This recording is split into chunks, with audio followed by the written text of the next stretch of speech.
सुखदेव जी का जन्म हुआ और जन्म होने के बाद और ये विस्तृत कथा आगे चल के थोड़ा थोड़ा बताते रहेंगे। और इतना जानिए कि सुखदेव जी का जन्म हुआ, वो संन्यास ले लिए, जन्म लेते ही वो भागने लगे। आगे हम थोड़ा थोड़ा बीच में कथाएं सुंदर आएगी, उसी में बीच में बताते रहे।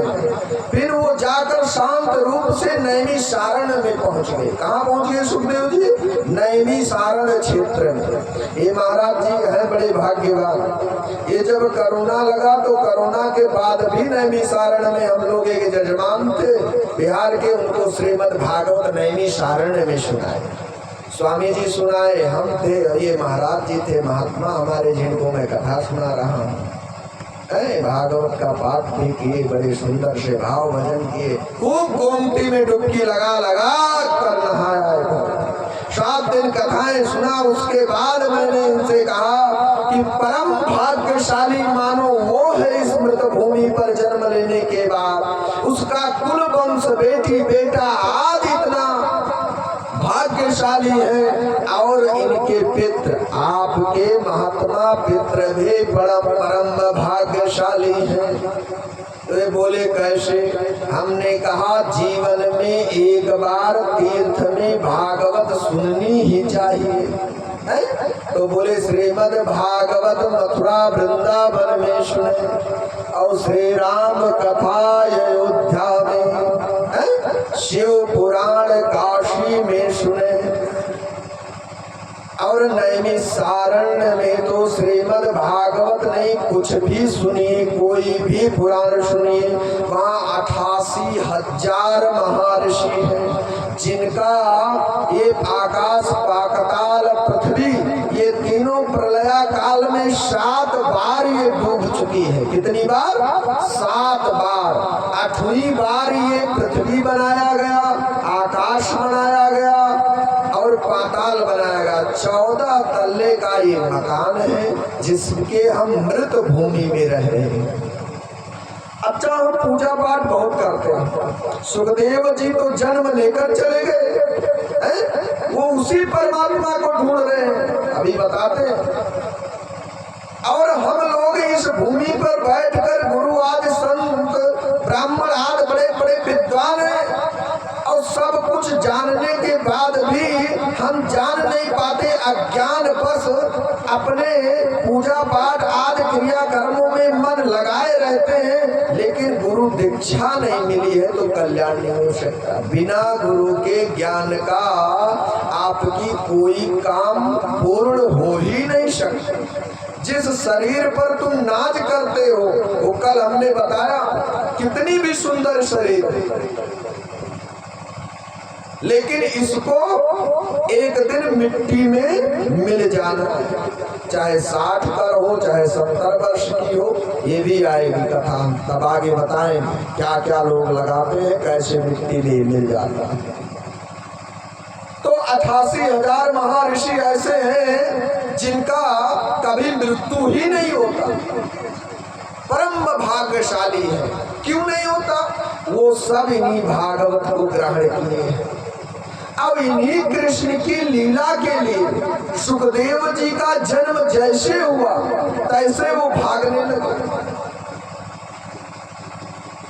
तो नैमिषारण्य क्षेत्र में जब पहुंचे 88,000 महर्षि वहां बैठे हैं, सब लोग परम परम विद्वान हैं। और वहां भगवान नारायण के पुत्र ब्रह्मा जी हुए और ब्रह्मा जी के पुत्र वशिष्ठ जी हुए, वशिष्ठ जी के पुत्र पराशर नाभि जी महाराज हुए, नाभि जी के पुत्र पराशर जी महाराज हुए, पराशर जी के पुत्र वेद व्यास जी हुए, वेद व्यास जी के पुत्र हमारे महामुनि सन्यासी श्री सुखदेव भगवान की। सुखदेव जी है, इतनी लंबी पीढ़ी चली और सुखदेव जी के बाद पीढ़ी, उनको तो इतना ज्ञान नहीं है सुखदेव जी को कि जैसे हमरे शालिग्राम भगवान भोला बनकर यहाँ पड़े और स्त्रियों को निषेध है। कि शालिग्राम भगवान को स्नान करावे, तिलक चंदन से सुशोभित करे, तुलसा दल चढ़ावे। स्त्रियों को निषेध है कि शालिग्राम भगवान की पूजा ना की जाए, स्नान ध्यान ना कराया जाए। उसी तरह हमारे सुखदेव जी महाराज को ये ज्ञान नहीं है कि स्त्री कौन है और पुरुष कौन है। ये मतभेद उनके अंदर ऐसा भेद है ही नहीं। धन वृद्धा बल वृद्धा आयो वृद्धस्तथैव च ते सर्वे अपज्ञान वृद्धाश किंकराशिष किंकरा। 88,000 महर्षि बैठे थे, सब लोग सत्संग कर रहे थे। आज उसमें सबसे बड़े शौनक जी आदि ऋषि हैं, उसी में नंगे धड़ंगे एकदम 16 वर्ष की अवस्था में, एकदम 16 वर्ष की तरुण अवस्था है सुखदेव जी महाराज का। एकदम भागते भागते वहां पहुंचते हैं, सब ऋषि को देख रहे हैं कि वो सब शांत रूप होकर हाथ जोड़कर सब ऊपर खड़े हाथ से वंदन करने लगे, सुशोभित करने लगे, मंगलाचरण गाने लगे। सुखदेव जी ऐसे ब्रह्म सन्यासी आ गए। अब हम लोग का उद्धार हो गया। बोले सुखदेव भगवान की। आज 88,000 ऋषियों का सुखदेव जी से उद्धार हुआ, तो बताइए उन 88,000 ऋषि के द्वारा सुखदेव जी उनके भजन आदि भक्ति कथा आदि श्रवण से वहां पहुंचे नैमिषारण्य क्षेत्र में। हम लोग उसी उत्तर प्रदेश में 14 भवन में एक मृत्यु लोक है।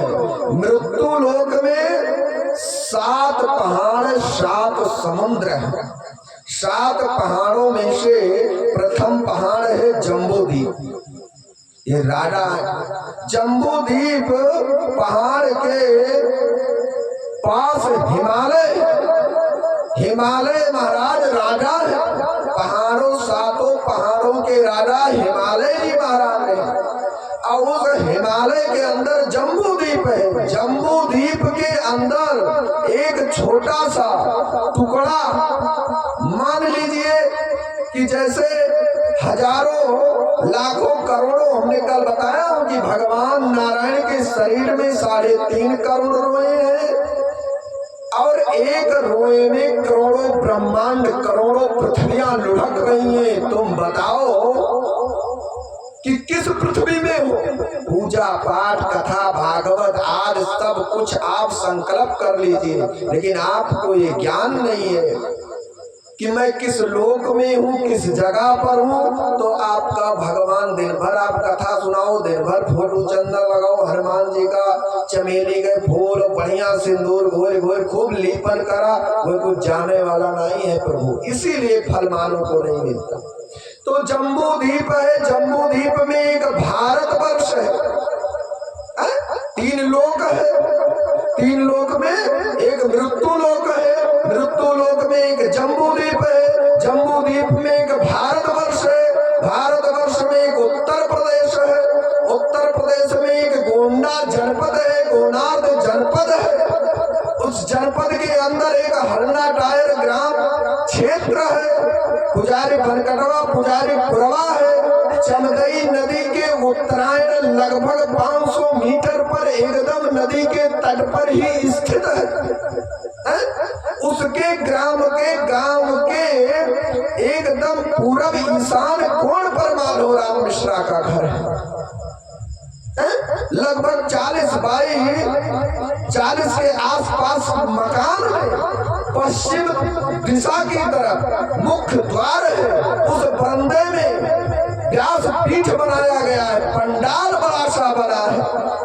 उत्तर मुख में व्यास जी बैठकर कथा कह रहे हैं और पूर्व मुख में जजमान हमारे बैठकर 1.5 बाई 1.5 के आसन पर बैठकर श्रीमद् भागवत भगवान के कथा को ग्रहण कर रहे हैं। बोले बाल कृष्ण लाल की, मेरे यजमान की। आसन, एक हाथ चौड़ा और एक हाथ लंबा, मतलब 1.5 फुट लंबा और 1.5 फुट चौड़ा, इतना ही तुमको इस मृत्यु भूमि पर आसन दिया गया है। अभी झगड़ा लड़ाई चाहे जवन करो, सारा आसन ही छूट जाएगा, चाहे 1 बीघा की लड़ाई करा और चाहे 1 घटिया के जगह का लड़ाई करा। लेकिन आसन तुमको इस पृथ्वी पर कितना दिया गया है? 1.5 बाई 1.5 का, इससे ज्यादा आपकी यहाँ भूमि नहीं है। इसी में चाहे पूजा करिए, चाहे पाठ करिए, चाहे कर्म करिए, जो भी जैसा है, केवल इतना ही आसन आपको मिला है। तो सुखदेव जी भगवान महर्षियों के पास जब पहुंचते हैं तो सब लोग वंदना किए, जय जयकार लगाया, घोर जय जयकार किया। और उन ऋषियों भी कहते हैं कि अब हम लोग का उद्धार हो गया। सुखदेव जी के जो असली माता और पिता हैं और मृत्यु लोक पर जन्म लेने के बाद जो उनके दादी और बाबा हैं, वो तो मैं आपको गिनाया हूं। एक बार की बात है, सुखदेव जी गोलोक धाम कहाँ? गोलोक धाम। एक तो वृंदावन में यमुना जी बह रही है, कात्यायनी जी है, गोवर्धन है, वृंदावन है, वृंदावन मतलब तुलसी का वन है, वृंदावन है। ये सब जब कथा आएगी भगवान के जन्मों का तो बड़े सुंदर सुंदर शब्दों का वर्णन होगा। तो उसी गोलोक धाम में गोवर्धन पर्वत है, गैया आदि को जहाँ ढेर सारी गाय हो, गोलोक धाम है, यमुना जी बहती हो, गोवर्धन हो, कात्यायनी हो, इसी तरह तुलसी का वन हो, ऐसे ही ऊपर भी एक लोक है, उसी गोलोक धाम कहते हैं। उसी गोलोक धाम में हमारे भगवान श्री कृष्ण और माता राधा रानी की गोद में सुखदेव जी खेल रहे थे।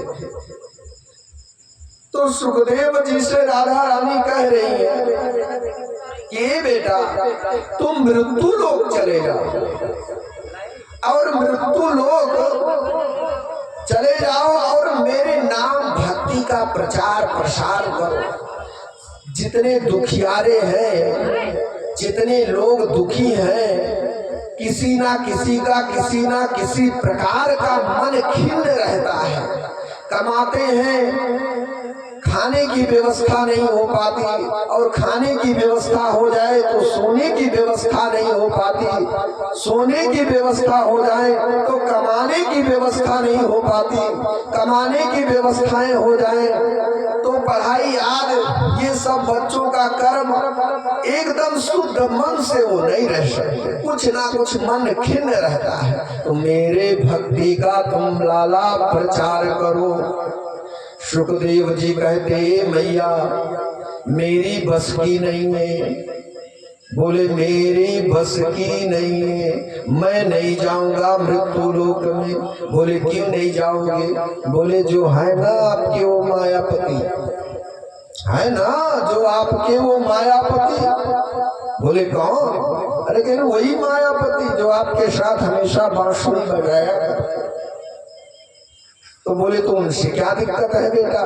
बोले जब अगर मैं भेज दिया और आपकी कृपा से मैं चला गया मृत्यु लोक, तो वो हमको माया में डाल देंगे खींच कर। बोले माया में? बोले हाँ माया में डाल देंगे। बोला कैसी माया में डाल देंगे? इन जैसे बड़े होंगे जैसे पिताजी माताजी विवाह कर देंगे, और जब विवाह कर देंगे तो माया रूपी खर्चे में मैं बना रहूंगा, लाली लिपस्टिक पाउडर। बच्चे होंगे उसकी पढ़ाई लिखाई आदि खर्चे में मैं लगा रहूंगा। उसके बाद कोई बीमार हुआ तो मैं दर्द दवाई आदि वैद्य के यहाँ दौड़ा रहूंगा। बोले और बोले किसी की मृत्यु हो गई तो उसी शव को लेकर मुझे रोना ही पड़ेगा अकेले। पड़ोसी आएंगे थोड़ी देर रोएंगे, उसके बाद चले जाएंगे, क्रिया कर्म हमें को न करना पड़ेगा। तो यही माया है।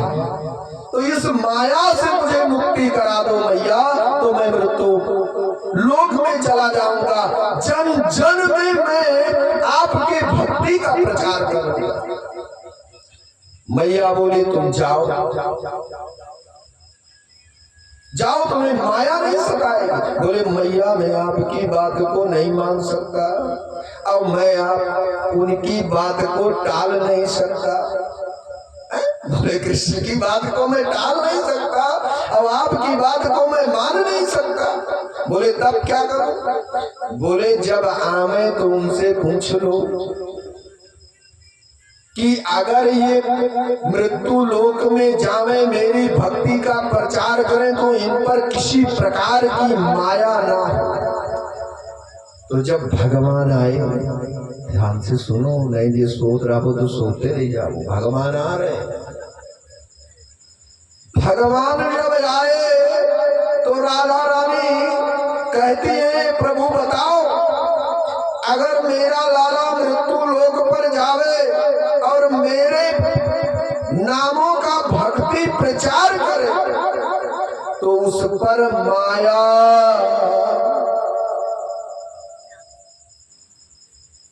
ना सतावे। तो भगवान बोले किस भक्ति की प्रचार कर रही हो? बोले मैं उस भक्ति का प्रचार कर रही हूं।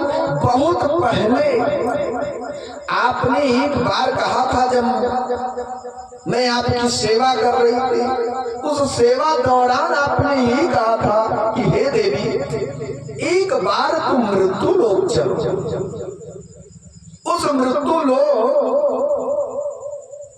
बड़ा आनंद है, खुरचन मिलेगा, पेड़ा मिलेगा, रसगुल्ला मिलेगा, छेना मिलेगा, है पनीर वगैरह, शाही मटर पनीर, जो भी मन का है वो भी खाओ, टहलो, घूमो।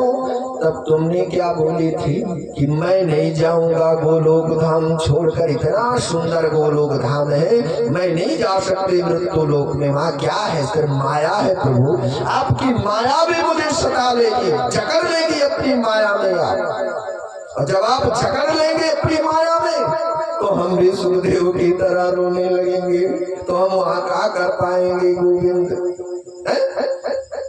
तो भगवान बोले ठीक है, जब मैंने कहा था तो तुमने नहीं मानी थी, अब आज सुखदेव जी के लिए ये विनती कर रही हो, तो मेरी माया कभी नहीं सताएगी जब आप मुझे अपनी वचन दो कि मैं मृत्यु लोक में चलूंगी। तो राधा रानी कहती है कन्हैया आज जो भी कर लो, आज तुम जो चाहो वो वचन मुझसे ले लो, लेकिन मेरे लाला पर कृपा कर दो कि माया न सतावे।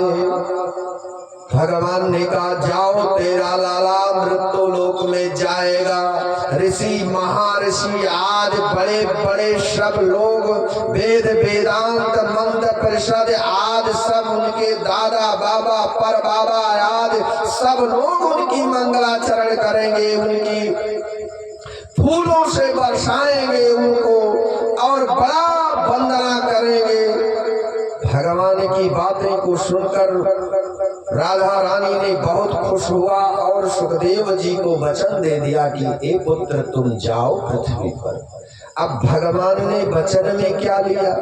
यहाँ कुछ है नहीं, यहाँ कुछ नहीं है, बहुत जड़ में बता रहा हूँ, यहाँ कुछ है ही नहीं, कुछ नहीं है, जबकि ये बात है बड़ी आदि काल की बात है। भगवान ने बड़े सुंदर भाव से कहा ये देवी राधा रानी तुम ये मुझे वचन दो कि मैं चलूंगी। तो राधा रानी कहती है कन्हैया मुझे तुम एक वचन और दो। तो बोले क्या वचन? देखो स्त्रियां के पास दो हाथ है, दो उसके पति के हैं, और बेटा के भी दो हैं, लेकिन जब बेटा नंगाता है तो मैया के पैरों साड़ी कपड़े हाथ पकड़कर दोनों हाथ को पकड़ लेता, और जब पति अपने पत्नी का हाथ पकड़ता तो एक ही पकड़ता, और जब पत्नी अपने पति के पकड़ती तो उनके पूरे पंजे को पकड़ लेती। दशांगुलम, दसों उंगलियों को पकड़ लेती। ये भी बताएंगे आगे चलकर बड़े भाव से। राधा रानी कहती है ए गोविंद जिस गोलोक धाम में है यही गोलोक धाम पृथ्वी पर ले चलो। अब बताओ, राधा रानी कहती है जो गोलोक धाम में मैं रहती हूँ ये गोलोक धाम पृथ्वी पर बनाओ।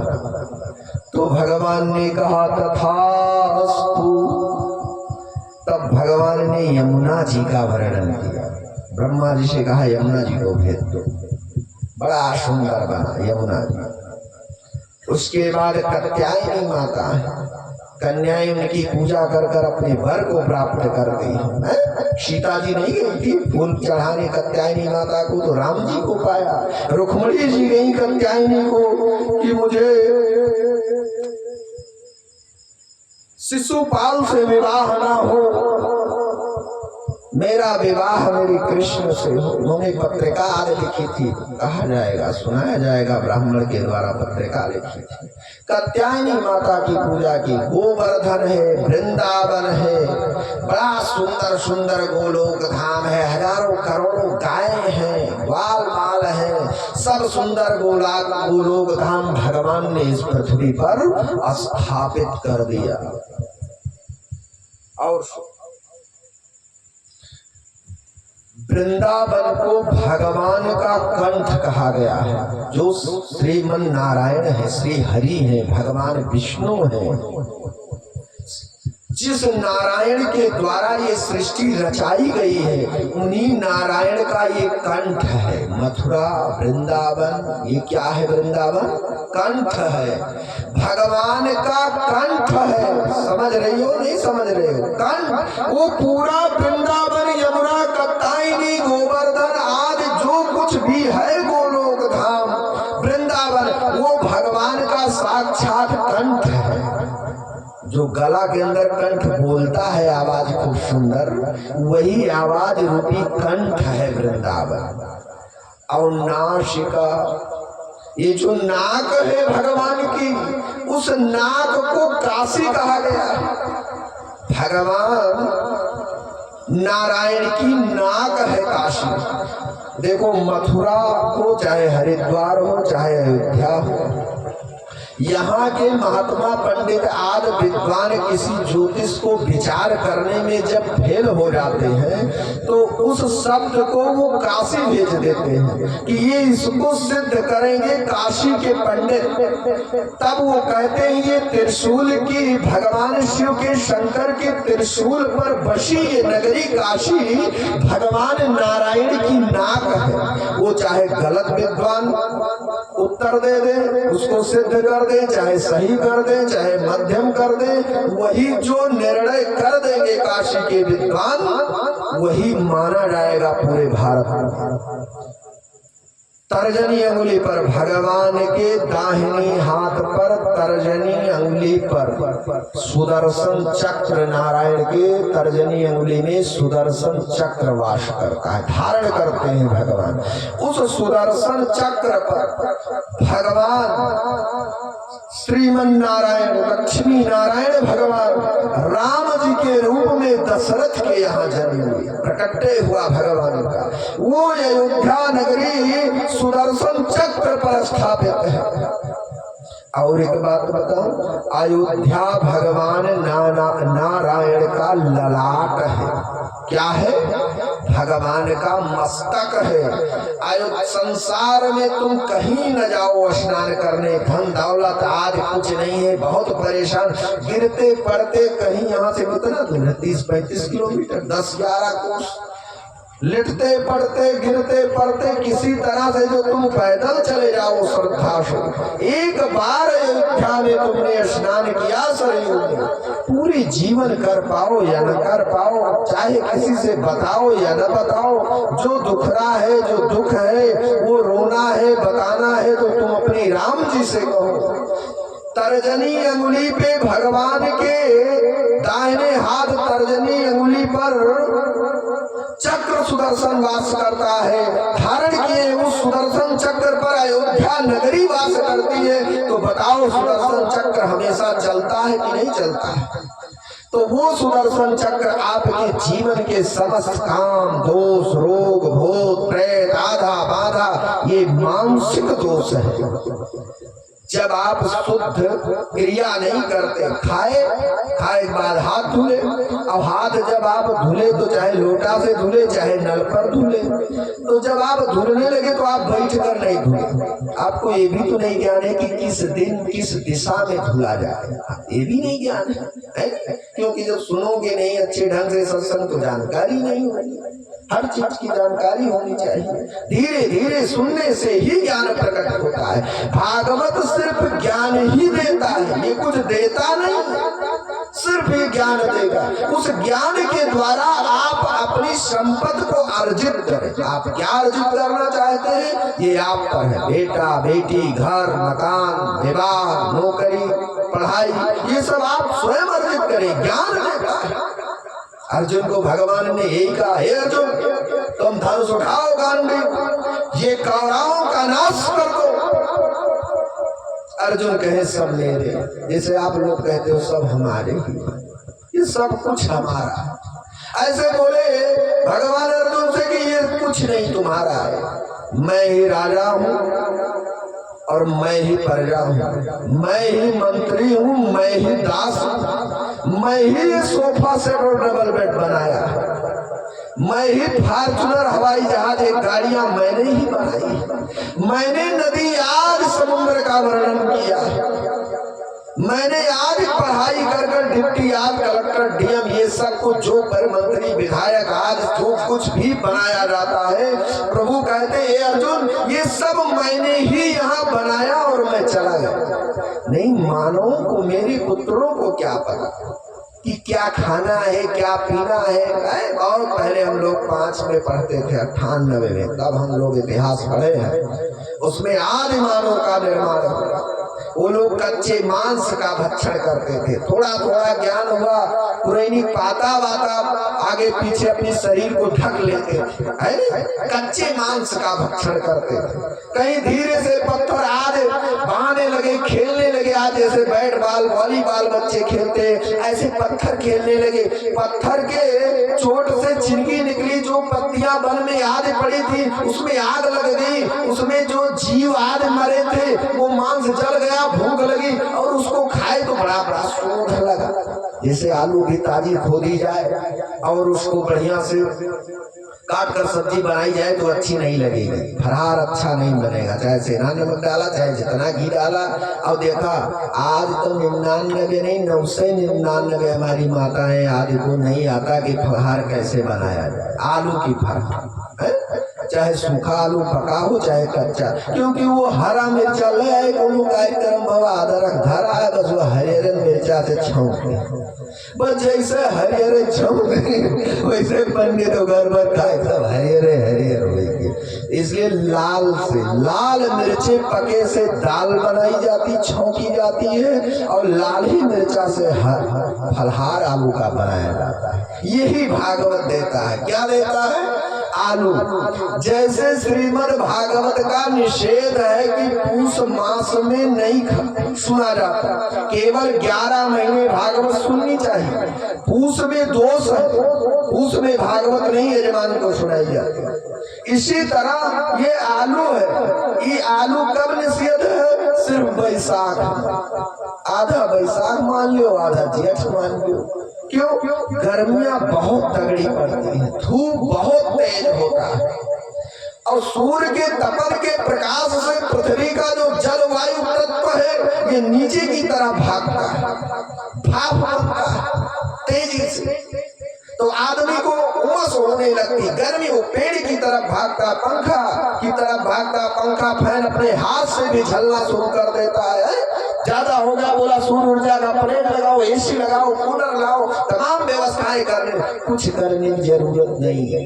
केवल आलू का निषेध है, फिर भी हम कहते हैं आलू खाओ। जीरा और लाल मिर्चे से छौंक दो, सुबह आपने चाय या गुड़ जरूर खाकर पानी पीजिए। उसके बाद 10, 11, 12 जब आपको भूख लगे तब आलू का फरार बना लीजिए। दिन भर भगवान का 1 महीना भजन करिए जब खूब गर्मी पड़े, और शाम को दाल चावल नमक रोटी जो जो भावे वो खाइए। 1 महीना वैशाख ठगाधक भगवान की कृपा। और किसकी पूजा करो?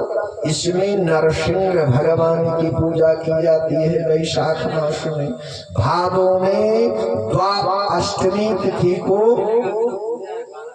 कृष्ण की पूजा की जाती है। उसी भादों में शुक्ल पक्ष में द्वादशी तिथि को वामन जी का अवतार हुआ था, ये भी बताया जाए। नरसिंह चतुर्दशी वैशाख के शुक्ल पक्ष में पड़ती है, तो नरसिंह भगवान की सेवा की जाती है। भोले बाल कृष्ण लाल की जय। काल ब्याल मुख ग्रास त्रास निर्णाश हेतवे। देखो मेरी जो इस शरीर है, ये हम बहुत लंबी आयु लेकर नहीं आए हैं, ये बहुत क्षण मात्र आयु है। इस क्षण मात्र आयु में हम कब दब जाएं, कितने सेकंड तक हम जीवित रह सकते हैं, ये मुझे भागवत बताता है कि काल ब्याल मुख ग्रास त्रास निर्णाश हेतवे। कि जैसे सर्प ने मुख पाया है, खोला है मुख, अपने सर्प ने मुख को खोल रखा है और उसके अंदर अपने मुख से वो मेढक को पकड़ रखा है। मेढक ने अपने मुख में चींटी को पकड़ रखा है और चींटी ने अपने मुख में चाहे गुड़ चाहे शक्कर मान वो गुड़ को पकड़ रखा है। अब सोचता है चींटी की हम तो मेढक के मुख में फंसे हैं, और मेढक सोचता है हम तो सांप के मुख में फंसे, और सर्प सोचता है कि इसमें दो दो जीव हैं और दो दो जीवों में एक मीठा गुड़ भी है इसमें, और गुड़ जो है वो गन्ने से बनाया गया है। उस गन्ने का शुद्ध नाम है ईख। ईख ईख माने गन्ना, और बोले ईख नाम ही दिया गया, तो इस गन्ने का ईख नाम क्यों दिया गया? सर्प सोचता है का। तो ये ईख से इक्ष्वाकु वंश का अवतरण सूर्यवंशी में, जिसमें राम जी का जन्म हुआ। इक्ष्वाकु जी महाराज बड़े प्रतापी थे। ये कथा सुने रहोगे तो राम जी का जब जन्म होगा तो थोड़ी कथा सुनाएंगे, उसके बाद कृष्ण जन्म हो जाएगा राम जी के जन्म के बाद। तो इक्ष्वाकु वंश कहा जाता है। राम जी के वंश को क्या कहा जाता है? इक्ष्वाकु वंश। इच्छ माने गन्ना, और गन्ने की पेराई कर अग्नि पर तपाया गया, गुड़ शक्कर आदमी था, सब बन गया। तो ये चींटी सर्प सोचता है कि ये तो इच्छ जी महाराज, और इच्छ जी महाराज जो थे वो इतना सुंदर, इसीलिए उनका नाम ही साल्ट में पड़ा छोटे में इक्ष्वाकु।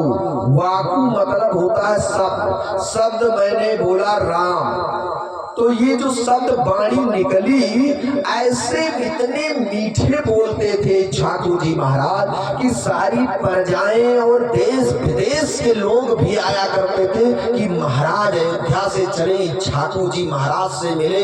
इक्ष्वाकु जी महाराज इतने बड़े प्रतापी हैं, लेकिन बोलते हैं तो जैसे रस, कितना मीठा, जैसे गन्ने के रस को चूसो, गया गन्ना को चाभो, गन्ना को छुआ नहीं जाता है, चाभा जाता है तो रस निकलता है, कितना मीठा। और उसकी पेराई कर कोलों में अगर रस पिया जाए तो कितना मीठा है। जितना मीठा ये गन्ने का रस है उतना मीठा महाराज इक्ष्वाकु जी बोलते थे। आप अनुभव कर लीजिए। तो कौन ऐसा व्यक्ति है जो उनको छोड़कर चला जाएगा?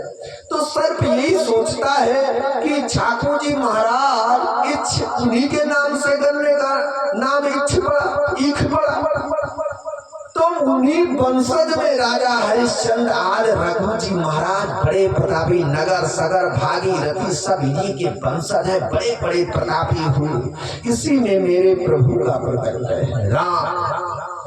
अब एक बार अगर तुमने नाम राम राम रोज ही ले रहे हो, जब तुम्हें याद आया तो तुम सर्प के मुख में मेघा, मेढक के मुख में चींटी, चींटी के मुख में गुड़, ऐसे तुम्हें 3-4 कालों के बीच में फंसने की जरूरत नहीं, तुम निकल जाओगे सिर्फ राम नाम लेने से।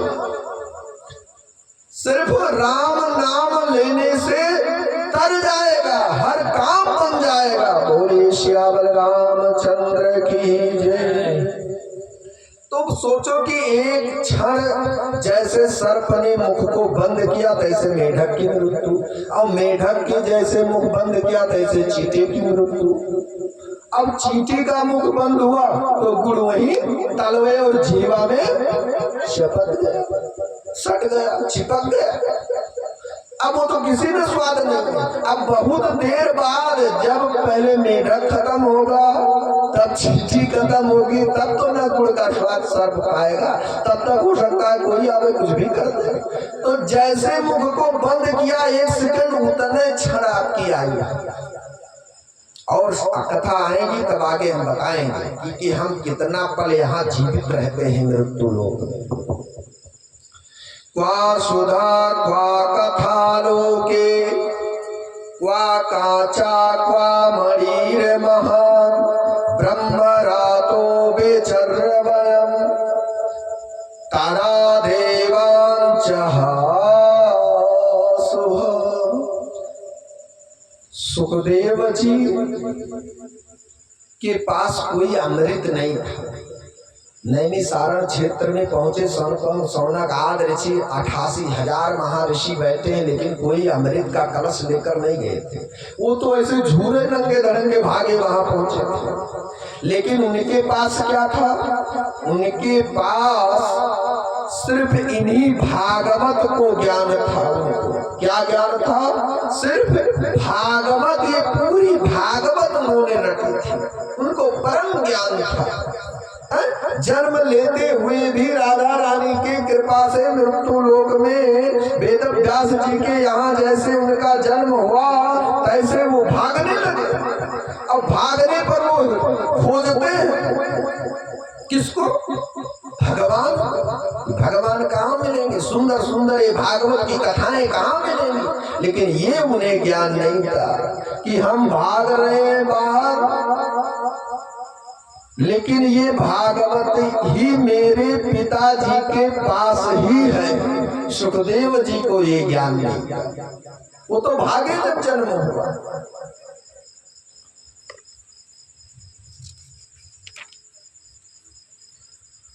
तो देखो, जब कथा कराई जाती है तो वो जगह बड़ी सुंदर होती है। पहले से ही परमात्मा हजारों हजार लाखों लाख वर्ष पहले निर्धारित कर देता है कि इसी भूमि पर मेरे यजमान का, मेरे भक्त का जन्म होगा और श्रीमद् भागवत होगा, वहां मेरा प्रकटय होगा। वो भूमि बड़ा भाग्यशाली है। इस भूमि पर जो कथा हो रही है, इस मकान पर, ये जमीन परम भाग्यशाली है। अब एक और भाग्यशाली है, थोड़े जाने कि जैसे में हम अकेले आए हुए तो धूप वूप कराई के फिर हम पिंडा पर आवे चला जाए। अब फिर कहूँ कौन आई जा तो कथा सुनावे चला जाए सत्यनारायण। फिर मैं वहां से आता, धूप वूप दिखाई के 1 घंटा कथा कही। अब जब हम जजमानी किए हैं बड़ी लंबी चौड़ी गांव की, तो भैया मुंडन पिंडा ते रही आदि शुभ कर्म तो करने ही पड़ेगा। अब ये महान 18,725 श्लोक और सब बड़े बड़े श्लोक, झूठ मूठ है नहीं। जैसे भाई अगर रजाई से दूसरा रजाई बाहर दी जाए तो चाय पानी न मिले तो कहे दादा एक रजाई लाई दूसरा पहले बाहर दिन आधा वरान नहीं। ऐसे ही भागवत है। ये महान 8 घंटे का एक व्यक्ति मेहनत करेगा, आराम से 10 घंटा रोज पारायण करेगा, तब ये भागवत पूर्ण होगी। वो वैसे थक जाई तो संध्या के शाम का रात्रि में 2 घंटा कैसे होकर हिंदी का अर्थ बताई। जब वो संस्कृत पढ़त वो वैसे परेशान है ना। तो दूसरी बात ये है, इस भागवत को सुंदर ढंग से गाया जाए। गाय का मतलब है, गान का मतलब है कि तुमको समझ में आ जावे। अब इधर उधर की खूब कठिन कठिन शब्द घुमा सुमा कर बताया जाए, तुम्हारे समझ में आया ही नहीं। 7 दिन में 2 लाख रुपया खर्च भी हो गया और तू का उपाय कुछ नहीं। हमारी एड़ी गोड़ सब फाट गया और गोड़ मोट मोट फूल आवा हमारे जैसे बरगद के पेड़ है नहीं, बट का पेड़ इतना मोटा हो गया। बुढ़ो हमारे भागवत सुने, हम परेशान हो गए, उल्टी जुकाम बुखार बुढ़ आए 4000 के दवाई कराए और दिल्ली हम पहुंच गए। हमार बड़ा नुकसान हो गया। बुढ़ो भागवत सुनावे गए ना, बड़ा सेवा करे पड़ा, हमका बड़ा तकलीफ हुआ। अब हम सुधर नहीं। बुढ़ो कहीं कौन गई नजर करवा भागवत सुने कि पतुआ हमारे 10,000 के दवाई कराई और 20-25 हिंगा दी, आवे जाए खर्चा 50,000, उसका नुकसान ही हुआ। तीसरी बात ये ज्ञान है, ज्ञान को ध्यान पूर्वक सुननी चाहिए। एक ही शब्द उतर जाए, तुम्हारे शरीर में कुछ ही ना जावे, लेकिन दिल्ली इतना ले जाओ। जय श्री कृष्ण बोले, जय श्री कृष्ण। चौथी बात है, भागवत को ध्यान एकाग्र मन लगाकर सुनना चाहिए। एकाग्र मन, जैसे पल, एक निमिष, वेद में कहा गया निमिष। निमिष क्या है? आंखें की पलकों पर ऊपर की पलकें गिरी और उठी, कोई जान ही नहीं पाता। किसी की आंखें देखो, उनकी पलकें गिरती उठती हैं, गिरती उठती हैं, गिरती उठती हैं, गिरती उठती हैं, गिरती उठती हैं। हमने तो बोल नहीं पाया, अपना पाठ उससे पहले गिरी हो गई। पांचवी बात है, भागवत को कान से जोड़ देना चाहिए। कैसे जोड़ना है? यही 5 बातें। एक संत थे बड़े प्रताप, वो बोले कि लाओ हम घूमने चले, भ्रमण करें, देखें कि सब ज्ञानी है कि सब अज्ञानी है, दुनिया सब सुखी है कि दुनिया सब दुखी है। संत चल गए। चलते चलते महाराज संत एक बाजार में पहुंच गए। एक शिल्पकार ने बड़ी सुंदर मूर्ति बनाई थी और मूर्ति को बनाया, बुद्ध भगवान की मूर्ति बनाई, छोटा सा, लोग ले जाए अपने घर में पूजा करें, स्थापित करें। बढ़िया कमल के फूल पर बुद्ध भगवान को बैठा बनाया, सुंदर शिल्पकार। और कहा सुनो, भीड़ लगी थी, जो आवे सो भीड़ लगी आवे, और भीड़ लगाने के लिए दिमाग लगाना पड़ता है। नहीं लोग आएंगे, सामान देखेंगे, अच्छा नहीं लगेगा, चले जाएंगे। तो उसमें बोलने की कला होनी चाहिए। क्या कला? बोलने की। और जो चीज मुझे शीघ्र बेच लेनी है, सबसे अधिक दाम, महीना बताकर दुकान लगाई, 30 दिन में मैं एक ही दिन दुकान लगा लूं, 30 दिन का मेरा खर्चा निकल जाएगा। 10 दिन में इधर उधर करूं तो मेरा 20 दिन भगवान में पूजा भी हो जाएगा और मेरा काम भी बन जाएगा। बड़े सुंदर भाव से उन्होंने कहा, सुनो, ये मूर्ति 500 की है और ये मूर्ति 5000।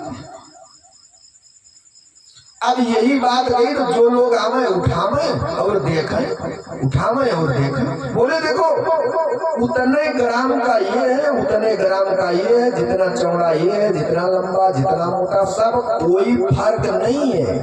फिर भी इसमें क्या फर्क है वो मुझे बताओ। ये लोगे तो 5000, ये लोगे तो 500, दोनों एक ही आकार की बनी। अब भीड़ लग गई, सब लोग उठावे, देखे, नचावे, खूब ठोके, पीटे, है ना। पहले बाबा बुजुर्गों के पास इसलिए बैठा जाता था, आज तो क्यों लौंडे का और लड़कियों को टाइम ही नहीं है, क्योंकि अब बैठने क्या जरूरत है, मोबाइल में सब भरा है, टिकटॉक जोक्स भरा है, इधर की इधर नौटंकी देखा। पहले बूढ़े आज बुजुर्ग के पास लोग बैठते थे तो बताते थे कि देखो, कुम्हार के यहाँ जाओ तो बर्तन को उठाओ और हाथ से बजाओ, तो वो खंड खंड बोलेगा तो जान लो कहीं वो दरार लिया हुआ है, बहुत पतली दरार है, उसमें फटा हुआ है, झन झन कर रहा है, खंड खंड कर रहा है।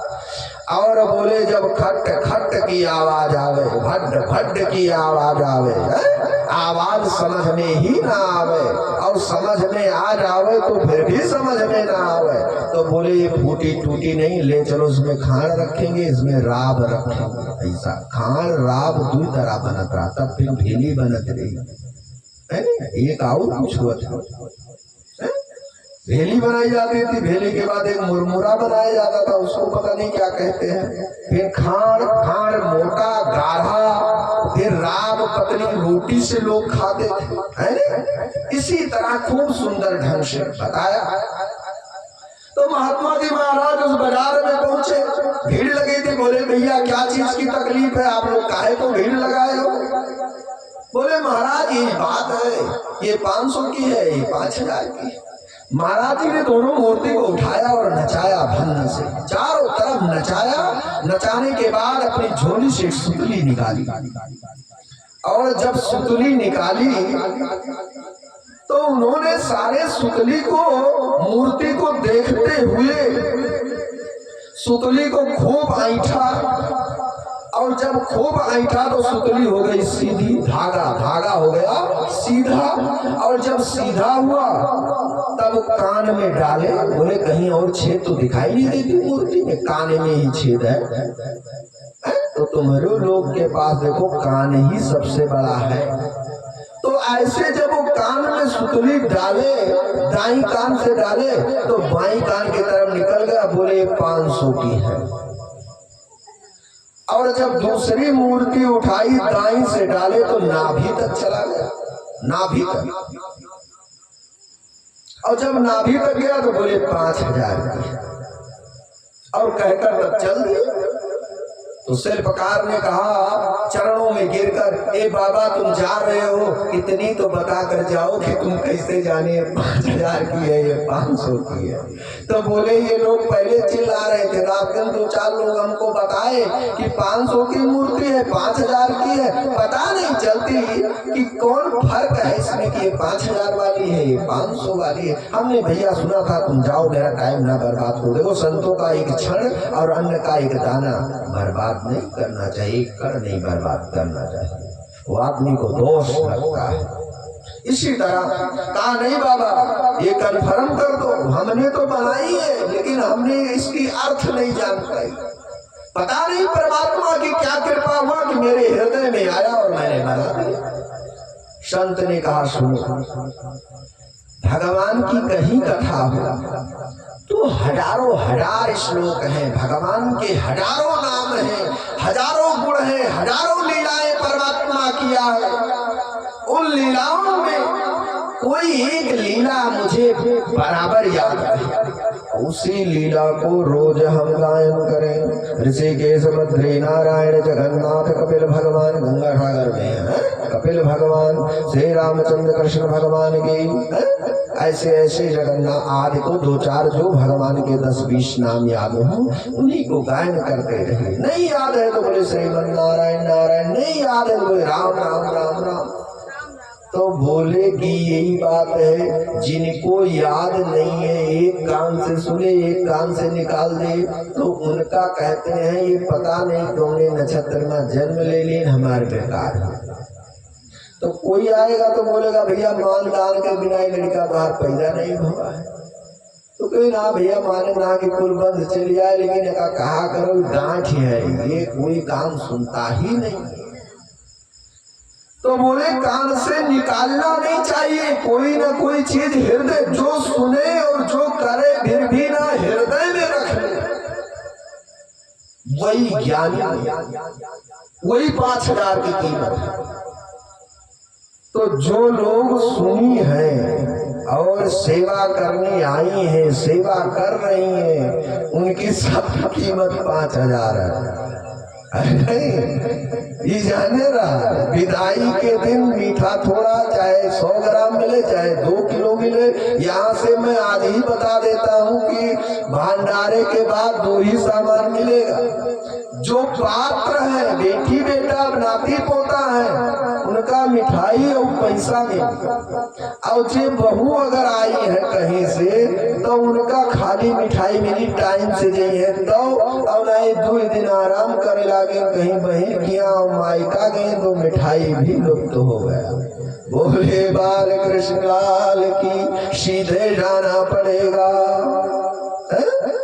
दीवार बिगारे यारो, घर बिगारे सारो। चल भक्ति और ज्ञान की कथा सुनिए। आगे उसे सुखदेव जी का जन्म भी सुनाया जाएगा। शंकर जी सुना रहे हैं, वही ना जन्म हुआ सुख से, भगवान सुखदेव जी का, इसीलिए नाम सुख जी पड़ा। तो एक शब्द और सुनो, घर के अंदर मालिक किसे बनाया जाए?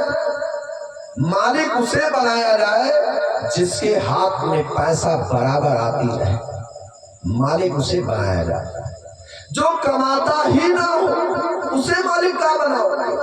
वो कमाता नहीं है, उसको दे दो, वो रख लेगा, कहोगे भैया 10 रुपया निकालो, खड़ा इधर उधर देख रहा है, लाओ भैया 10 रुपया, हाँ देना, ठीक है, थैली में हाथ डालिए, आधा है, पूरा नहीं, आधे डायरेक्ट कराए। बात सुना है, दोनों में हुए 10 बचा रहा है तो ठीक है। इसकी बड़ी लंबी कहानी है। इसी कहानी के द्वारा घर में अपने ही वंश का, अपने ही वंशज का ही मालिक बनाया जाता है। और जिन्होंने प्रमाण है भागवत वेद शास्त्र कि जिन्होंने रिलेशन में अगर बनाया किसी को कि हमारे नात पात में इनका हम बनाए देते, तो पहले नंबर तो घर के देवता, गुरु देवता जो गृह लक्ष्मी है वह उनके नाते बातें लगे चली गए। और पितृ देवता जो आपके दादा बाबा आजा है, वो कहें हम तो सरसों लादत रामे के लड़िया में, लड़िया में 2 इंची का लोहे का पट्टी लगाए कर, अब आज ही टायर में पट्टी लगाए घूमत, ये नहीं कि लाओ टायर बदलवाए थे। जब आज बिना ट्यूब की टायर चल रही है तो बार बार पंचर बनवाओगे तो 50-100 रुपया ली, फिर रुई घुसेर देगा सुनली उसमें लोशन लगा के, फिर 2-3 में नहीं बैठो, फिर हवा निकलने लगा, जैसे जैसे लोशन सूखेगा वैसे हवा निकलता रहे। इसी तरह से ये गृह लक्ष्मी रुष्ट हो जाती है। अपना वंशज कोई भी हो, अपने घर का, बड़ा है छोटा है माझिल है जैसे भी है, उसमें उसकी हाथ देखी जाए कि उसके हथेली में लक्ष्मी कृपा है कि नहीं। अब देखो हम तो इतना ज्ञानी नहीं है, ये आपका भागवत सुना है तो पूछे लागो मेरे सब की गुरु जी बताओ हमारे घर में के तेरे हाथ में लक्ष्मी जी है। तो पहले ये जान लिया कि तुम्हें ज्यादा ना बताई, लेकिन ये चीज बताई कि सबसे ज्यादा लक्ष्मी हमारे जजमाने खात्मा है। कबो कबो हमरो हमारे नहीं रह जा, तो हम कहीं देर महात्मा जी चलाओ, तब जैसे ये पहुंचत है तैसे ट्रांसफर हो जाता। जब ट्रांसफर हो जाता है तब ये कहा था बहुत जरूरी काम में चला जाए, तो हम कहे अनुष्ठान के पेरी पैसा आ गया है, जजमान लोग ढकेल देंगे, तो कहा था महाराज मजे मजे करा करो, हवाई तो फिर देखा जाए कौन हो गया।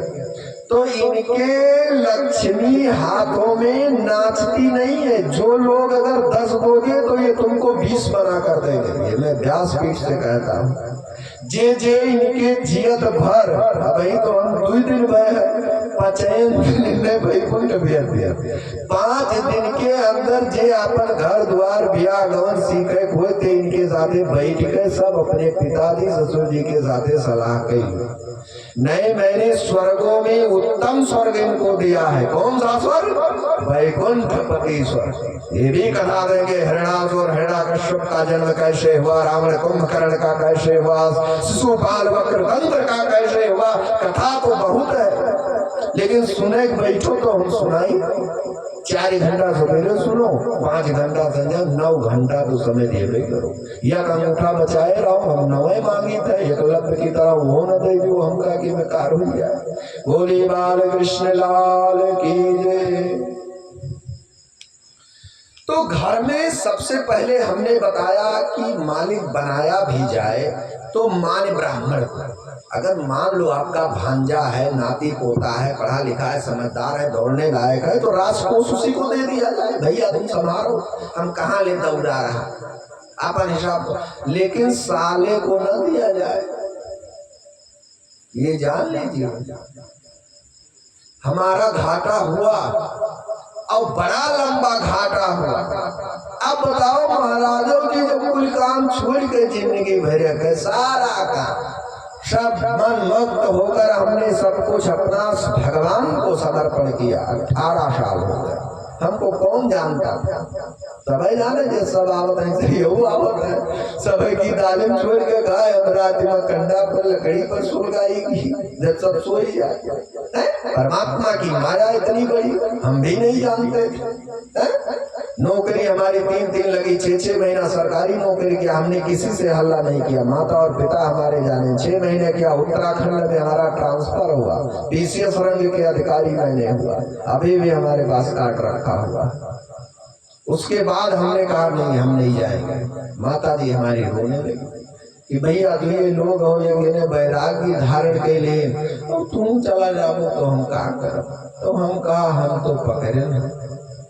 मात्र ऋण से जो मुक्त हो जाए वो उसे कभी पितृ ऋण की जरूरत नहीं है। माता अगर मुक्त कर दे तो पिता स्वयं प्रसन्न है। जिसकी माता प्रसन्न है उसके पिता को तो 1 सेकंड में प्रसन्न होने में नहीं लगेगा।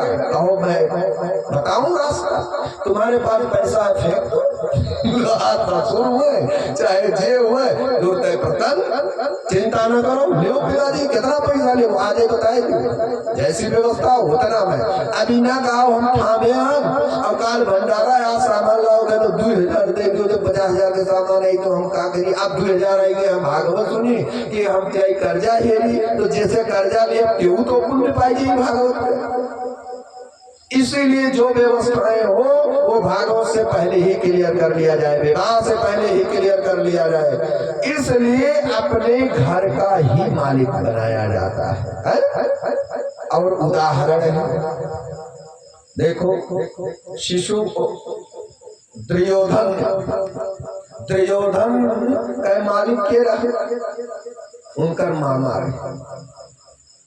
महाभारत करा दी, सब नष्ट हो गया।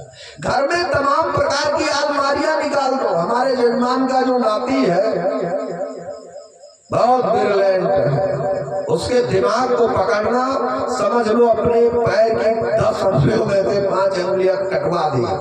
चाहे जो हो, मैं मंच से कहता हूँ उस बात को, सदा उसके हृदय में ज्ञान वैराग्य व्याप्त रहे। क्षण मात्र मुझसे बात किया, हमने कहा पुत्र शांत रहो। हमने कभी आया, बहुत व्यस्त थे, 2-3 दिन इसी घर में रहे, अकेले हम सोए। वो लड़का अगर इतना समझदार ना होता तो हमें बकरी चौकी लगाई, वो लेटे तो दूसरे कमरे में लेटे और जागे।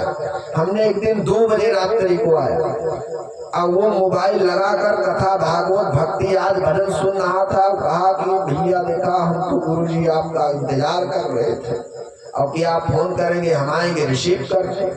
हमने कहा नहीं, हमने सोचा सो गया होगा लाला, इसलिए हमने नहीं आया।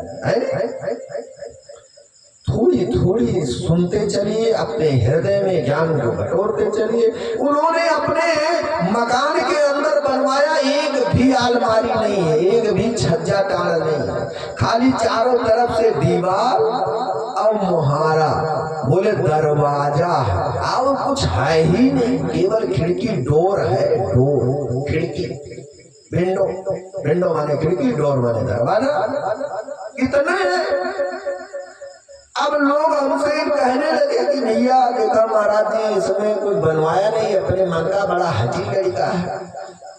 तो हम सोचे नहीं ठीक करत है, अगर ये अलमारी नहीं बनवाए तो अपने सार के कहो न मानी तो अपने बीबी कहा मानी, अपने माता पिता का कहना मानेगा, अपने दादा बाबी का मानेगा, अपने बेटी बेटा को मानेगा। लेकिन ये रुपया इनका सार पाए नहीं सकते, जो पाएगी तो 40 ले ली उनसे, एक दे देगा तो 40 दिन के अंदर ले लेगा। ये हमने मन में इसे सोच कर मैंने बैठ गया, कुछ नहीं बोला। ये मन में हमने सोचता कि जो हो रहा है भगवान की कृपा से बहुत सुंदर हो रहा है। हमने नहीं इसके बारे में अलमारी बारे में कहा, हम काय को कहने गए। हमने कहा नहीं बनवा लेना चाहिए भाई, घर भर कहाँ है, मानते ही नहीं है। अब हम मन में सोची कि आई समय तो बताई, पहले किसे बताई है ने? तो अलमारी है आपके पास, किसी में जूता पड़ा है, किसी में चप्पल पड़ा है, कहीं लोहा लकड़ कोई सामान है, जौने कूड़ा करकट है, लाए कोई अलमारी और टाणे बही। तो जितना कचरा दुनिया का है जो तोरे निकला धातु में, जो धात पदार्थ लोहा आज कोई भी कचरा है, जो उस कचरा निकला वो लाए लाए सब है तो गड्ढम फेंक लाए लाए आज मारी हो टाणे पावत। तो उन्होंने पहले ही इस कचरे को साफ कर दिया कि कचरा आएगा ही नहीं तो मुझे टेंशन नहीं होगा। फर्क है, उससे बात करो, बोलते हैं जो बात उसी से करो जो दे दे खुशी से, बात उसी से ना करो जो दे दे ना खुशी से। जो खुशी से ना दे उससे लेने की क्या जरूरत है। इसीलिए परमात्मा हमेशा खुशी है। जब इसका जन्म होगा, कंस का वध होगा, तब सुनना कितना मेरा एक परमात्मा खुशी है। बालकृष्ण की जय। भक्ति और ज्ञान और वैराग शत कर्म सूच को नूनम ज्ञान यज्ञ समृतो बुद्धो श्रीमद् भागवतालपा शातु गीत शुकार दिपी। देखो नारद जी महाराज सत्कर्म के लिए एक बार मन में उनके विचार आया कि मैं पृथ्वी लोक पर चला जाऊं। तो पृथ्वी लोक पर आते हैं तो क्या देखते हैं कि यहां तो सत्कर्म चला गया, सत्कर्म है ही नहीं। तो बोले महाराज सत्कर्म है ही नहीं और तुलसी इस पृथ्वी पर सूख रही है। यहां अपनी बेटी आदि कन्याओं का विक्रय कर देते हैं और ब्राह्मण वेद वेदांत को बेचने लगे। तो बोले ये तो भैया बहुत ही सुनाई महाराज जी की वेद वेदांत का सब बेचे लगे, ब्राह्मण कहा करना 1000 ले तुम उनका भागवत सुनाई। तो देखिए 1000 की बात नहीं है और ना बाजार की बात है। ब्राह्मणों के पास कोई बाजार नहीं लगता। आप हिसाब खाने दुकान खोल लियो, पान के ढाबले खोल लियो, होटल खोल लीजिए, कोई भी शोरूम डाल दीजिए, बाल की नाई की दुकान खोल लो, वो नौकर रख लीजिए, कपड़े की दुकान खोल लीजिए, फार्चून की खोल लीजिए, गाड़ी की सेलिंग लगा लीजिए, बाजार हो गया। लेकिन ब्राह्मण के पास ऐसे क्यों ब्राह्मण नहीं आए जजमान कि 50 जने के दिन पहुंचे हो महाराज हमें यहाँ चलो तो हमें यहाँ चलो, हमें भागो चलो, हमें भागो कितना रुपया ले ये नहीं क्यों कहना आज ये जान लीजिए किसी ने ब्राह्मणों के पास बाजार नहीं है और सबके पास दुकान है। ब्राह्मणों के पास बाजार नहीं है और दुकान सबके पास है। अब अरगन तबला बगेबो तो दाम लगेगी। अब सुदामा चरित्र करेगो तो भाई लोग आएंगे, डीजल पेट्रोल लगेगा, भर्ती लगाएंगे तो कुछ तो देना ही पड़ेगा। अरगनो तबला वाले हैं, किराया भाड़ा लगता है, 10 दिन घर द्वार छोड़कर आए हैं, वह कोनो जूता चप्पल तो बनावे नहीं जाते बेचारे, कोनो कपड़ा लगता है, दुकान तो है नहीं उनके पास, वो वही अरगन बजाएंगे, ढोल बजाएंगे, भगवान में रमण करेंगे। देखो वो भी बड़े भाग्यशाली है कि वो कथा नहीं बोल सकते, कोई काम नहीं कर सकते, लेकिन भागवत कथा का ही 1000 रुपया अगर रोज दिया जाए तो 7 दिन का 7000, एक धोती कपड़ा दे दिया गया, उसके बाद उनको आने जाने भाड़ों दे दिया गया। रोज सेवा जैसे सदगुरु जी के व्यास जी की सेवा किया गया वैसे उनकर भजनियों की सेवा की। अब लेकर गए, बोले बहुत बड़ा बढ़िया चेला रहा, महाराज के साथ गए, बड़ा सुख मिला हमको, बड़ा आनंद मिला। अब महाराज जी को अकेले बगा कर भागवत सुन ले दो जरा, काहे पैसा लगा, महाराज जी कहे जाते हैं कि का है का नहीं है, तो जितने देवा उतने उनके लिए ठीक। वो निर्धारित है कि आपका किस कार्यक्रम में कितना पैसा खर्च होगा। तो आप आज से इसकी चिंता ना करो कि मेरी बेटी है, 10,000 की ही कमाई है, 2 बच्चे हैं, आड़ा भाड़ा खाने पीने में हजारों नहीं बच रहा है, तो ये आप ना चिंता करिए कि बेटी विवाह कैसे होगा, घर कैसे बनेगा, लड़के विवाह कैसे होगा, पढ़ाई कैसे, जो हो रहा है वो अच्छा हो रहा है, जो होगा वो भी अच्छा होगा, जो हो गया वो भी अच्छा हो गया। भोले बाल कृष्ण लाल की जय। तो आए देखें कि यहाँ सब लोग पीड़ित हैं। सबको अनंत कष्ट है, सुखी कोई है ही नहीं।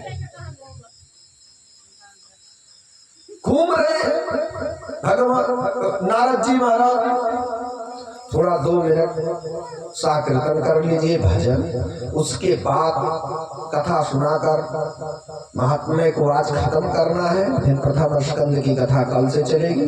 सिर्फ थोड़ी कथा है। सुखदेव जी का प्रकट कराना खाली है, उनको वर भेजी दे, सब कुछ पहुंच गए। फिर धुंधकारी का उद्धार करा देंगे, ज्ञान और वैराग को मुक्ति दिला देंगे। नारद आद प्रहलाद ऐसे कासा पासा सब बजाएंगे, भगवान आएंगे, सबका उद्धार करेंगे। आपके अंदर बैठा हुआ जो भूत प्रेत है शरीर के अंदर, जो क्या कहते हैं अज्ञानता रूपी भूत प्रेत, उसको भी आज आप लोग ढकेल दीजिए अपनी दरिद्रता को। भगवान आएंगे और आपको ज्ञान वैराग्य देंगे, ये आशीर्वाद देकर जाएंगे। चलिए 2 लाइन आप लोग संकीर्तन कर लीजिए, भजन गा लीजिए, थपोड़ी पीट पीट कर आपकी दरिद्रता भग जाए, निद्रा भग जाए। पार करेंगे नैया, पार करेंगे नैया, भज कृष्ण कन्हैया। पार करेंगे नैया, ये पार करेंगे नैया, कृष्ण कन्हैया। पार करेंगे नैया, भज कृष्ण कन्हैया। पार करेंगे नैया, भज कृष्ण कन्हैया। पार करेंगे नैया, भज कृष्ण कन्हैया। पार करेंगे नैया, भज कृष्ण कन्हैया। बाल कृष्ण गोपाल हमारो बालो, बाल कृष्ण गोपाल हमारो, बाल कृष्ण गोपाल हमारो, बाल कृष्ण गोपाल हमारो। ब्रजवासिन को प्राण प्यारो, ब्रजवासिन को प्राणो प्यारो। नंद महर को छैया, भज कृष्ण कन्हैया। आनंद महल को जैया, भज कृष्ण कन्हैया। पार करेंगे नैया, भज कृष्ण कन्हैया। पार करेंगे नैया, भज कृष्ण कन्हैया। पार करेंगे नैया, भज कृष्ण कन्हैया। पार करेंगे नैया, भज कृष्ण कन्हैया। बाल बाल संग धेनु रचायो, बाल सगरेन रचायो, लूट लूट दधि माखन खाए, लूट लूट बड़ माखन खायो। माखन चोर कन्हैया, भज कृष्ण कन्हैया। माखन चोर कन्हैया, भज मन कृष्ण कन्हैया। गोपिन के संग रास रचायो, गोपिन के संग रास रचायो। कामदेव याने मार भगायो, कामदेव मार भगायो। कल्याणा गण तैया, भज कृष्ण कन्हैया। कल्याणो थैया, भज मन कृष्ण कन्हैया। पार करेंगे नैया, भज कृष्ण कन्हैया। पार करेंगे नैया, भज कृष्ण कन्हैया। भक्त सुदामा चावल लाए, भक्त सुदामा चावल लायो, भक्त सुदामा चावल लायो, भक्त सुदामा चावल लायो। प्रेम सहित हरि भोग लगायो, प्रेम सहित हरि भोग लगायो। कह कर भैया भैया, भज कृष्ण कन्हैया। कहते भैया भैया, भज कृष्ण कन्हैया। पार करेंगे नैया, भज कृष्ण कन्हैया। पार करेंगे नैया, भज कृष्ण कन्हैया। मीरा के प्रभु गिरिधर नागर, मीरा के प्रभु गिरधर नागर, मीरा के प्रभु गिरिधर नागर। मीरा के प्रभु गिरधर नागर। सूर श्याम मेरे नटवर नागर, श्याम मेरे नटवर नागर। घट घट वास करैया,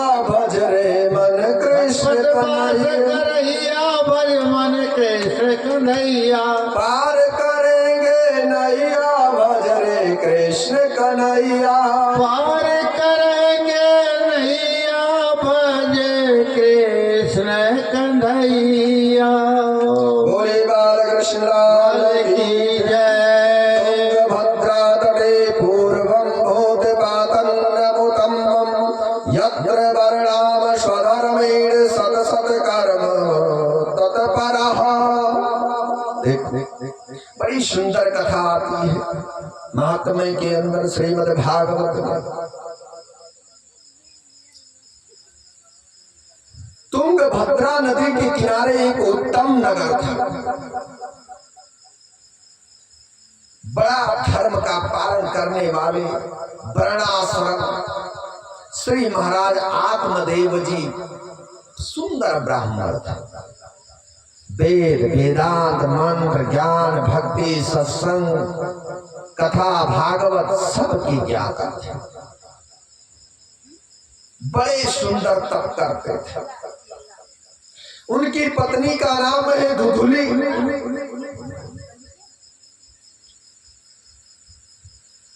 लेकिन उनका मन एकदम खिन्न रहता है, निर्मल नहीं। क्यों? एक जिज्ञासा से उनके अंदर, हर व्यक्ति के अंदर किसी ना किसी प्रकार की जिज्ञासा होती है।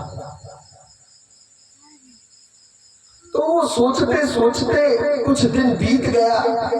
महाराज आत्मदेव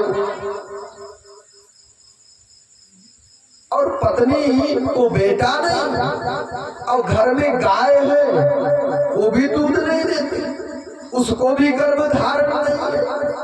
आंगन में तुलसी। अच्छा देखो, अब आजकल सब ऐसा घर बनाने लगे कि आंगन ही नहीं है। कब नहीं है?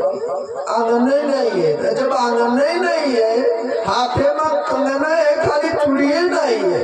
अब आंगन घर है, आंगन नहीं है। तो पहले की माताओं की जो सेवा स्त्रियां बहू नहीं की है, उन्हीं की आज आंगन नहीं है।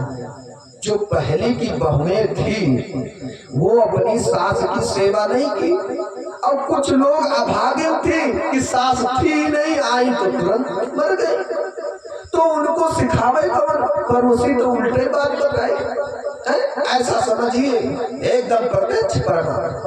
अब आंगन नहीं है, पहले आंगन था तो तुलसी थी, आज आंगन नहीं है तो तुलसी नहीं है, और तुलसी ही वृंदा है, और वृंदा ही लक्ष्मी है। अब जब आंगन ही नहीं तो तुम्हारे घर में लक्ष्मी कहाँ रही महाराज? इसलिए आंगन बड़ा सा छोड़ना चाहिए। अब आंगन से ही जीना लगावे, बड़ा सा जीना लगावे, और चारों तरफ से आंगन में ही चारों तरफ से दीवार 3-3, 4-4 फुट का कर दे। आंगन में छत नहीं डालना चाहिए, 3-4 फुट की दीवार बना देनी चाहिए। फिर पैसा जब हो तब 2 तल्ला बना दीजिए, फिर ऊपर थोड़ा सा खोल दीजिए, उसका आधे खोल दीजिए, आधा पूरा खुला। इस तरीके से बनाएंगे, तब जब तक आंगन में धूप नहीं तब तक लक्ष्मी का। अगर 10 दिन नहीं, ठंडी में देखो, कभी कभी ऐसा आप लोगों के जीवन में आया होगा। भाई आप लोग को 50, 60, 40 ऐसे हैं, हमारी तो उम्र लगभग 125 बरस की है। ये आप जाने, 125 बरस। 19वीं शताब्दी में जन्म हुआ और 20वीं शताब्दी को पार किया, 21वीं शताब्दी चल रही है। तो मेरी उम्र इस समय 124 बरस, और ये वैशाख मास है। 124 बरस दूसरा महीना हमारा चल रहा है। ये जानिए, ये प्रत्यक्ष प्रमाण है। अब एक चीज अपने मन से तो सब 40-45 हमका अंदाजा था कि महाराज की उम्र 40-45 होगी, लेकिन मेरी उम्र 125 बरस 1 महीना, और वैशाख का आज 9वीं तिथि है, 9 दिन का समझ समझिए। तो बड़े सुंदर भाव से मन उदास। हाँ, इनका ये जो महाराज जी बैठे हैं, हम और ये हमारे जजमान जिनको हम भागवत सुना रहे हैं, हम दोनों लोग बैठे थे, भजन गा रहे थे और ये खूब चिल्ला चिल्ला कर गावे। हमको कहे महाराज आप भी गाओ, तो हम कहीं ठीक है हम भी गाए। दोनों लोग चौकी पर बैठकर खूब गाए, एकदम मन मुक्त हो गए। तो हमने कहा अब देखो हम आपके गुरु अगले जन्म में रहे ना, आप चला रहे हो, लेकिन गलती की हो तो तू पहले चला आए हो, हम बाद में आए। फर्क इतने रहा, गलत की हो तो क्रोध आया और क्रोध के अग्नि में तुमने 70 साल पार कर दिए। चेला तो छोटा होना चाहिए।